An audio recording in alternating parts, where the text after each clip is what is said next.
Hello everyone, I welcome you all to this channel. My name is Rupali Thapa and I am a data scientist at PZI Robotics from Haldwani, Uttarakhand.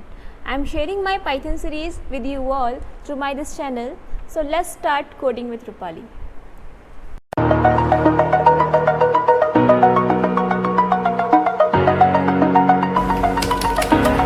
Today's video I am going to tell you about the rest of the immutable data types. So let's start today's topic.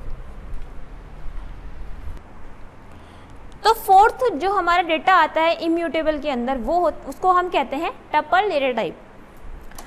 Tuples are ordered collection of element that are unchangeable. ठीक है, जब भी हम ordered की बात करते हैं, ordered का मतलब सीधा जब भी हम किसी डेटा टाइप की बात करेंगे और उसमें हम कहते हैं कि वो एक ऑर्डर्ड कलेक्शन है, इसका मतलब यहाँ पे हमारी इंडेक्सिंग अलाउ है. इस वाले डेटा टाइप में हमारी क्या होगी, इंडेक्सिंग होगी. जब भी हम कोई ऑर्डर्ड कलेक्शन की बात करेंगे, इसका मतलब वहाँ पर उसमें क्या है, इंडेक्सिंग चलेगी. ठीक है, इंडेक्सिंग अभी तक हमारी लिस्ट में थी एंड हमारी किस में थी, अभी आपने स्ट्रिंग में भी देखी कि हमारे उसमें भी इंडेक्सिंग थी. एंड अभी थर्ड आया है टपल में भी आप देख रहे हैं कि ये क्या कह रहे हैं, टपल एक ऑर्डर्ड कलेक्शन है तो इसकी भी क्या है, इंडेक्सिंग होगी. तो ये क्या कह रहा है, tuples are ordered collection of element that are unchangeable. Tuples ऐसे एलिमेंट्स का कलेक्शन, ऐसे ऑर्डर्ड एलिमेंट का कलेक्शन होता है जो कि अनचेंजेबल होता है, मतलब जिनको हम चेंज नहीं कर सकते हैं, बिकॉज ये इम्यूटेबल है. इम्यूटेबल डेटा टाइप में अनचेंजेबल, उसको हम चेंज नहीं कर सकते. अगर हम चेंज करते हैं तो क्या होता है, उसका जो मेमोरी एड्रेस है वो क्या होता है, चेंज होता है. तो अगर हम जब भी, ये तो मैंने इम्यूटेबल और म्यूटेबल का जो मेन डिफरेंस है यही है कि अगर हम डेटा टाइप में चेंज करते हैं तो मेमोरी एड्रेस चेंज होगा, ये इम्यूटेबल है. अगर हम डेटा टाइप में चेंज कर रहे हैं और उसकी मेमोरी एड्रेस चेंज नहीं हो रही है तो वो क्या है, म्यूटेबल डेटा टाइप है. ये एक main difference mutable and immutable के बीच में होता है. The tuple is same as the list except the tuple is immutable, means we can't modify the tuple once created. जैसा कि मैंने बताया कि लिस्ट में भी हमारी इंडेक्सिंग थी, ठीक है, वैसे ही टपल में भी इंडेक्सिंग है. मैंने स्टार्टिंग में बता दें कि जब भी ऑर्डर्ड कलेक्शन की और ऑर्डर्ड की बात जहाँ भी आएगी, सीक्वेंस की बात आएगी, वहाँ पे इंडेक्सिंग यूज़ होगी ही होगी. तो ये भी कह रहा है कि tuple is same as a list. Tuple जो है सेम लिस्ट की तरह काम करता है, बस फर्क क्या है कि ये क्या है, एक इम्यूटेबल डेटा टाइप है, जबकि लिस्ट क्या था, हमारा म्यूटेबल डेटा टाइप था. सेकेंड कैरेक्टरिस्टिक टपल की है कि duplicates are allowed in tuples. तो टपल्स में भी हमारा जो है डुप्लीकेट एलिमेंट्स क्या है, अलाउड होते हैं. जैसा कि हमको लिस्ट में भी अलाउड था कि हम उसमें एलिमेंट्स को रिपीट कर सकते थे, ठीक है, सेट में ये अलाउ नहीं था. और डिक्शनरी में क्या था, डिक्शनरी में उसकी कीज़ यूनिक होनी चाहिए, बट उसके वैल्यूज़ क्या है, डुप्लीकेट हो सकते थे. और टपल इम्यूटेबल में एक टपल होता है जिसमें क्या होता है, डुप्लीकेसी अलाउड होती है. स्ट्रिंग में भी डुप्लीकेसी अलाउ होती है वैसे. सो इसमें डुप्लीकेसी अलाउ है, जैसे हम लिस्ट में करते हैं, लिस्ट में होती थी हमारी डुप्लीकेसी अलाउ, वैसे यहाँ पर भी डुप्लीकेसी अलाउ है.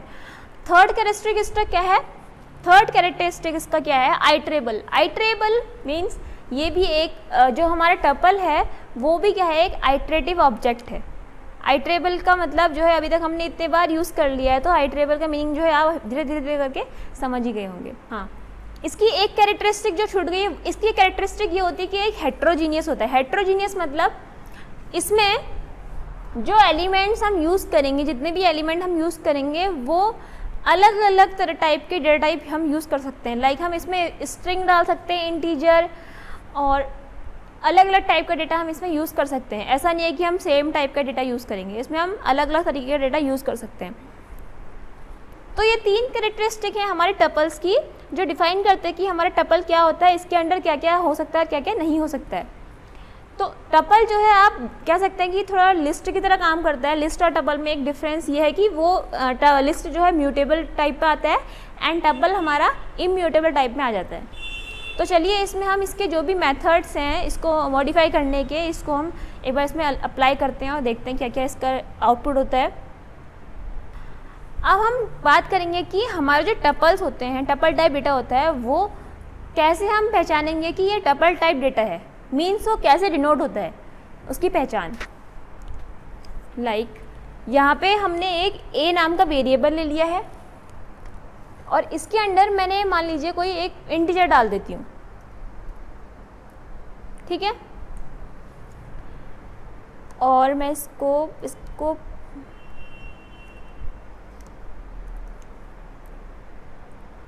इसका टाइप प्रिंट कराऊंगी।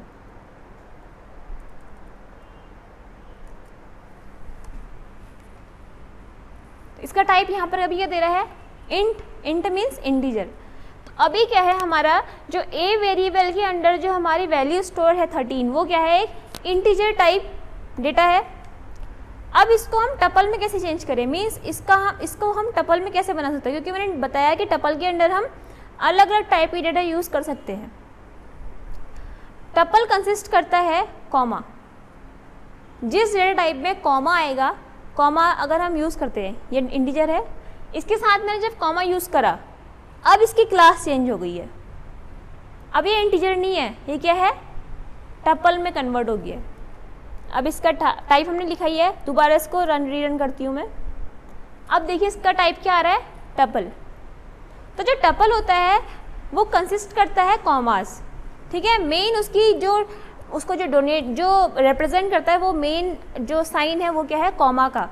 जब भी हम किसी डेटा के साथ कॉमा यूज़ करेंगे जब भी, तो वो डेटा टाइप क्या बन जाएगा, टपल टाइप बन जाएगा। उसका जो क्लास है वो टपल में चेंज हो जाएगा। 13 और एक मैं ले लेती हूँ, एक स्ट्रिंग ले लेती हूँ साथ में इसके, ठीक। अब इंटीजर डालती हूँ। अब मैं एक स्ट्रिंग लेती हूँ, स्ट्रिंग जैसे मैंने उसमें भी अपना नाम लिख दिया, यहाँ पे मैं अपना नाम लिखती हूँ। इसका भी टाइप क्या देगा हमको, str मीन्स स्ट्रिंग, ठीक है। अब ये स्ट्रिंग है। अब मैं यहाँ पे एक कॉमा पुट करती हूँ, यहाँ पे कॉमा लगा दिया। अब इसका टाइप देखते हैं। अब इसका टाइप क्या आ गया, टपल आ गया। तो जिस भी डेटा टाइप के साथ हम उसके जस्ट बाद हम कॉमा यूज़ कर लेंगे, तो वो क्या कहलाया जाएगा, इसका जो क्लास होगी वो क्या होगी, टपल डेटा टाइप हो जाएगी उसकी। इसके बाद मैं एक इंटीजर भी डाल देती हूँ,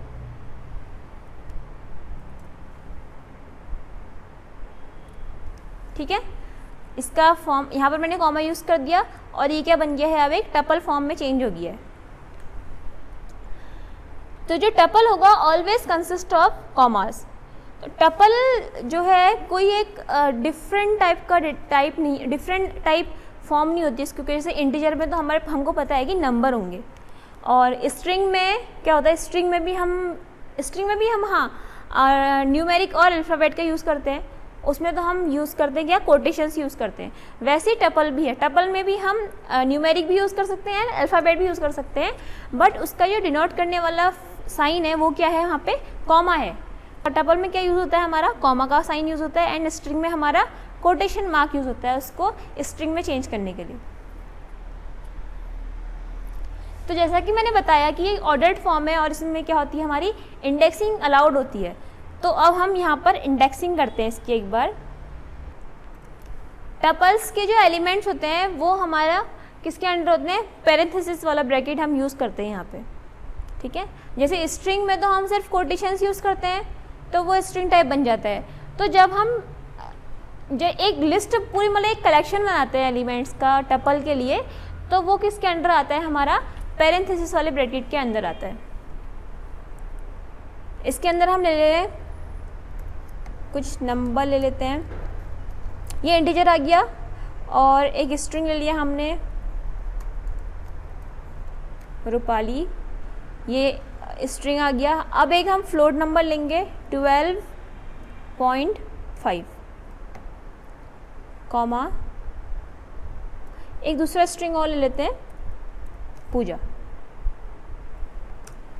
तो यहाँ हमने 3 डिफरेंट टाइप के डेटा यूज़ करें। पहला एक इंटीजर लिया है, दूसरा हमने स्ट्रिंग, तीसरा एक फ्लोट नंबर, एंड फोर्थ जो है दोबारा से हमने एक स्ट्रिंग यूज़ कर लिया है। अब हम क्या करते हैं, इसमें इंडेक्सिंग यूज़ करते हैं एक बार, क्या पता काम करे या ना करे, क्या पता हमने जो थ्योरेटिकल वे में बताया वो प्रैक्टिकली हमारा काम कर रहा है या नहीं कर रहा है। तो अब हम चाह रहे हैं कि इसमें से हम किसको कॉल आउट करना चाहते हैं, हम चाह रहे हैं जैसे कि हाँ ये फ्लोट नंबर है, इसको हम कॉल करना चाहते हैं। इसका इंडेक्स नंबर क्या होगा यहाँ पे, 48 का 0, रूपाली का 1 और 12.5 का 2। तो सेकेंड इंडेक्स नंबर को कॉल करना चाह रहे हैं हम। तो अब यहाँ पे प्रिंट करते हैं, प्रिंट और हमारे वेरिएबल का नेम x, फिर उसके बाद हम जब इंडेक्स नंबर जब हम मेंशन करते हैं तो वो हमेशा हमारा स्क्वायर ब्रैकेट के अंदर आता है। ये मैंने लिस्ट में आपको बहुत अच्छे से बताया था। तो पहले हमारा वेरिएबल का नेम, देन हमारा स्क्वायर ब्रैकेट, और स्क्वायर ब्रैकेट के अंदर हमारा इंडेक्स नंबर आएगा जो कि क्या है हमारा 0, 1, 2। सेकेंड इंडेक्स को हम यहाँ पे कॉल करना चाह रहे हैं। दिखा, देखिए यहाँ पर हमारा x वेरिएबल आ गया, x वेरिएबल, और यहाँ पे हमने x वेरिएबल के अंदर जो सेकेंड इंडेक्स है उसको कॉल करना चाहा। सेकेंड इंडेक्स में क्या है हमारा, 0 में 48, 1 में रूपाली, 2 में 12.5, और 12.5 हमारे यहाँ पे एज एन आउटपुट हमको मिल गया। हमने उसको कॉल करा by using its index number. तो ये इसमें यहाँ पे क्लियर होता है कि हमारा टपल में इंडेक्सिंग काम करती है।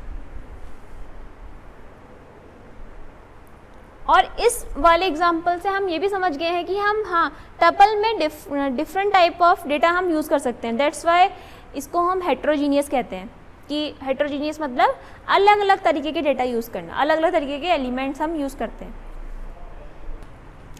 अब हम क्या करना चाह रहे हैं, हमारे पास 2 टपल की पूरी वो है कलेक्शन है, 2 टपल्स के कलेक्शन। टपल्स के कलेक्शन मतलब ऐसा नहीं कि कोई अलग डिफरेंट काइंड ऑफ डेटा होगा।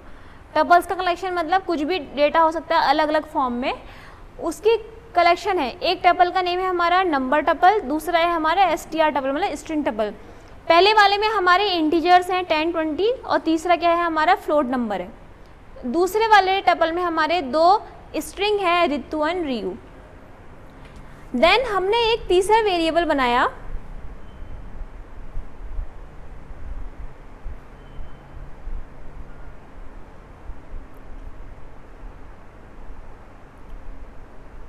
ठीक है।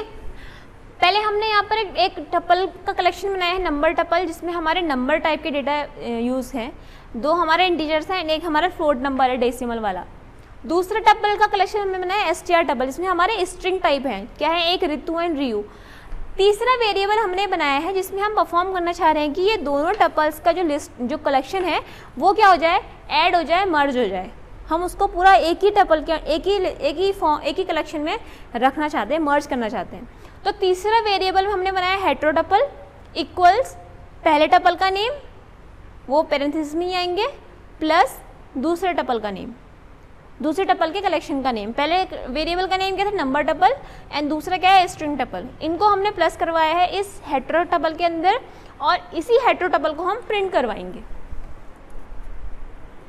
जब हम प्रिंट करवाएंगे तो आप देखेंगे कि ये जो दोनों टपल्स का कलेक्शन है ये क्या हो गए, यहाँ पे मर्ज हो गए हैं हमारे तीसरे वाले टपल वाले कलेक्शन में, ठीक है। तो इस तरीके से आप अलग अलग टपल कलेक्शंस को एक साथ मर्ज कर सकते हैं बाय यूजिंग प्लस का साइन।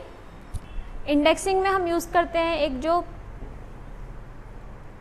रेंज वाला फॉर्म, कि इतना पोर्शन हम उसको एज एन आउटपुट शो करना चाहते हैं। तो हम वहाँ पर क्या करते थे, इंडेक्सिंग में रेंज देते थे, ठीक है। अगर मैं चाह रही हूँ कि मेरे को इस वाले टपल्स के एलिमेंट में सिर्फ ये इतना, ये जो रिया है, रिया से लेकर 20 तक का इतना पोर्शन मेरे को चाहिए, तो मैं यहाँ पर क्या इसको कमांड दूंगी कि जो मेरा वेरिएबल है इसके अंदर मैं एक रेंज दूंगी कि मेरे को यहाँ से यहाँ तक का जो एलिमेंट्स है एज एन आउटपुट चाहिए। तो मैं यहाँ पे क्या लिखूँगी कि जैसे मेरे को रिया से लेकर 20 तक 20 भी चाहिए, तो मैं क्या लिखूँगी यहाँ पे 0, 0 रेशियो 1, 2, 3 एंड 4, 0 रेशियो 4 लिखूँगी। जब 0 रेशियो 4 लिखूँगी तब जाके यहाँ पे मेरे को रिया 10, 1, 20, 20, मेरे को पता है कि यहाँ पे 4th इंडेक्स पे रितु है। बट जो इंडेक्सिंग होती है वो एज एन आउटपुट जब हमको आउटपुट देती है तो वो क्या करती है, उस जहाँ जैसे हमने यहाँ पे 4th इंडेक्स नंबर दिया है ना, लास्ट में 4th हमारा रितु है, तो वो क्या करता है एक इंडेक्स पहले तक का उसको हमको रिजल्ट देता है ऐसे।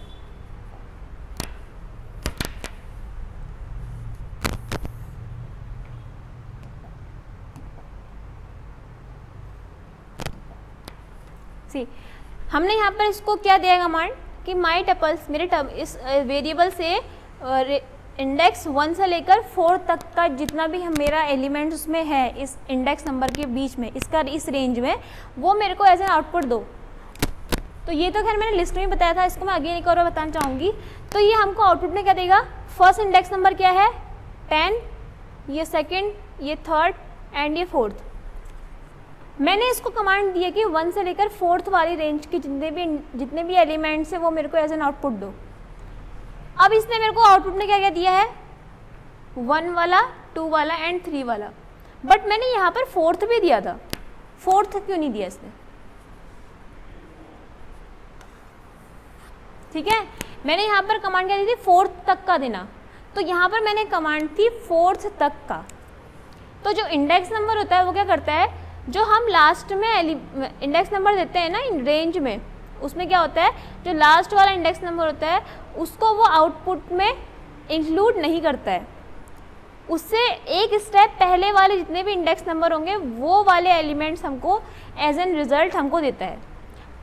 अब बात आती है कि अगर हमको वो लास्ट वाला इंडेक्स नंबर भी इसमें इंक्लूड करना है, तब उस समय हम क्या करेंगे, तब आप क्या करेंगे,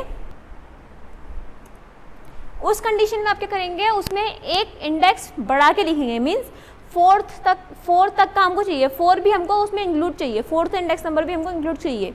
तो हम क्या करेंगे, 4 में 1 + 1 मतलब 5, यहाँ पर 5 नंबर लिखेंगे, 5 इंडेक्स नंबर लिखेंगे। और उसके बाद आप देखेंगे कि जो आपका 4th इंडेक्स नंबर का जो एलिमेंट है वो भी आपको एज एन आउटपुट आपको अब मिल रहा है। तो इंडेक्स नंबर हम जब देते हैं तो उसमें क्या होता है, एज एन आउटपुट वो क्या करता है, लास्ट जो हम भी इंडेक्स नंबर जो भी देंगे उसमें एक स्टेप पहले वाले इंडेक्स तक का ही हमको एज एन आउटपुट में शो करता है। अब हम यूज़ करेंगे टपल कंस्ट्रक्टर का। जैसे हमारे लिस्ट में थे, जैसे हमारे सेट में थे, वैसे ही हमारा टपल्स में भी है एक टपल कंस्ट्रक्टर। जैसे यहाँ पर मेरा एक वेरिएबल है माई लिस्ट, यहाँ पर मैंने एक लिस्ट ली है, पहले माई लिस्ट इक्वल्स टू ये मेरी लिस्ट हो गई। उसके बाद मैं क्रिएट कर रही हूँ, इस लिस्ट को किस में चेंज कर रही हूँ, टपल फॉर्म में चेंज कर रही हूँ बाय यूजिंग टपल कंस्ट्रक्टर। पहले यहाँ पर मैंने एक वेरिएबल लिया x, इस x के अंडर में टपल कंस्ट्रक्टर का यूज़ करके उस लिस्ट को टपल में कन्वर्ट कर रही हूँ। ये देखिए, ये मैंने एक वेरिएबल लिया x, इसके अंडर मैंने क्या करा, जो मेरी लिस्ट माई लिस्ट है उसके बाहर से मैंने क्या लिख दिया, टपल लिख दिया। तो ये टपल और एक पैरेंथेसिस, ये क्या है, टपल कंस्ट्रक्टर है। उसके बाद मैंने इस वेरिएबल को प्रिंट करवाया है जिसके अंडर मैंने एक टपल कंस्ट्रक्टर परफॉर्म कराया, यूज़ करा है। और जब मैंने इसको प्रिंट करा तो इसका जो आउटपुट है वो देखिए एज एन टपल आपको शो हो रहा है। पहले ये मैंने लिस्ट बनाई थी, उसके बाद मैंने टपल कंस्ट्रक्टर यूज़ करा और जब इसको प्रिंट करवाया तो इसका जो फॉर्म है चेंज होकर टपल फॉर्म में आ चुका है।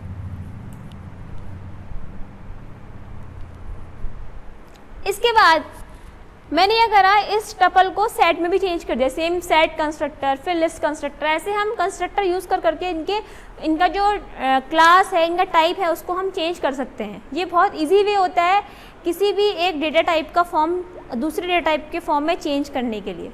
जो कंस्ट्रक्टर्स हमारे दिए मिल रहे हैं हमको, चाहे वो सेट के हो, चाहे लिस्ट के हो, चाहे डिक्शनरी के हो, चाहे टपल्स के हो, चाहे स्ट्रिंग के हो, या इंटीजर्स में भी होता है, इंटीजर में भी हम INT यूज़ करते हैं, इंस्ट्रक्टर उसका भी कंस्ट्रक्टर होता है। तो ये सेम ऐसे ही हमारे साथ चलता रहता है। टपल का मैंने करके दिखा दिया, सेट का भी सेम ऐसे ही होगा। जैसे हमारा ये टपल था मेरा, इसमें मैंने एक वेरिएबल के अंडर मैंने इस टपल के बाहर सेट यूज़ करके सेट कंस्ट्रक्टर लगाया, इसको जब प्रिंट करवाया तो आप देखेंगे कि ये जो हमारा टपल था वो एक सेट में कन्वर्ट हो चुका है। अब आते हैं नेक्स्ट मेथड पे। अब जैसे कि मेरा एक टपल का कोई कलेक्शन है, ठीक है, अब मैं उसमें पता करना चाह रही हूँ कि कोई रिपीटेड एलिमेंट है उसमें, और मैं काउंट करना चाह रही हूँ कि वो कितने बार रिपीट हो रखा है मेरे उस कलेक्शन में। तो यहाँ पर आप देखेंगे क्या रिपीट हो रहा है, 10 रिपीट हो रहा है। मैं इसकी नंबर ऑफ रिपीटेशन और बढ़ा देती हूँ, जैसे 10 में इसको और ज़्यादा बार लिख देती हूँ, 10 10 10 10, ठीक है, बिकॉज इसमें डुप्लीकेसी अलाउ है। तो मैं आप क्या कहना चाहिए, नंबर ऑफ डुप्लीकेट्स, मेरे जो डुप्लीकेट्स जो एलिमेंट हैं वो कितने बार रिपीट हो रहे हैं, तो उनको जो है हम काउंट मेथड से काउंट कर सकते हैं कि हमारे जो डुप्लीकेट एलिमेंट्स हैं वो कितने बार इसमें रिपीट हो रहे हैं। तो उसको पहले हम लिखेंगे अपने वेरिएबल का नेम जो कि है माई टपल, और मेथड हम हमेशा कैसे यूज़ करते हैं, डॉट यूज़ करके। डॉट मेथड का नेम है हमारा काउंट, और हम क्या काउंट कर रहे हैं इसमें, एलिमेंट क्या है हमारा 10, हम 10 को काउंट करना चाहते हैं। तो 10 हमारा इसमें कितने बार आ रखा है, देखिए 9 टाइम्स। 9 टाइम्स हमारा जो 10 है इसमें रिपीट हो रखा है। तो देखिए क्या, अब काउंट करें एक बार, 1 and 2 and 3 4 5 6 7 8 and 9। जो यूनिक एलिमेंट्स होंगे वो तो पता लगेगा कि हाँ भाई एक ही बार है इसमें, बट जो डुप्लीकेट एलिमेंट्स हैं उनको अगर हम उनको काउंट करना चाहते हैं कितने बार आ रखा है, तो वो पता करने के लिए हम काउंट का यूज़ कर सकते हैं, जिससे हम काउंट कर पाते हैं आराम से कि ये जो एक एलिमेंट है जो डुप्लीकेट है वो इतने बार हमारे उस कलेक्शन में रिपीट हो रहा है।